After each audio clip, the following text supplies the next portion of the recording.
بسم الله الرحمن الرحيم.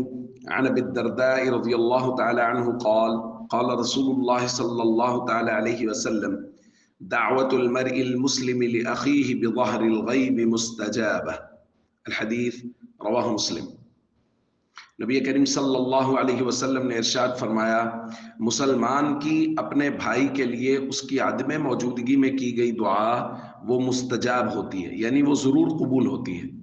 پھر حضور نے فرمایا، عند رأسہ ملک موکل، اور دعا کرنے والے کے سر کے قریب ایک فرشتہ مقرر ہوتا ہے، کلما دعا لأخیہ بخیر، جب بھی یہ اپنے بھائی کے لیے خیر کی بھلائی کی دعا کرتا ہے، قال الملک المؤکل بھی، جو فرشتہ مقرر ہوتا ہے وہ کہتا ہے آمین ولک بمثل، کہ جو تو نے اس کے لیے دعا کی ہے اس کے لیے آمین، اور تیرے لیے دعا یہ ہے کہ اللہ تجھے بھی اس کی مثل عنایت فرمائے جو تو اپنے بھائی کے لیے دعا کر رہا ہے۔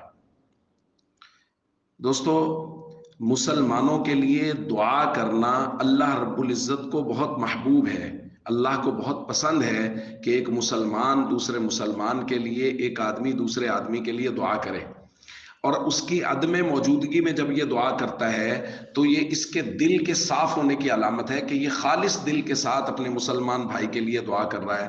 اور نبی کریم صلی اللہ علیہ وسلم نے فرمایا، ایک فائدہ تو یہ ہے کہ جس کے لیے دعا کی جا رہی ہے وہ دعا ضرور قبول ہوتی ہے، عدم موجودگی میں دعا ضرور قبول ہوتی ہے۔ اور دوسرا فائدہ وہ ہے جو دعا کرنے والے کے لیے ہے۔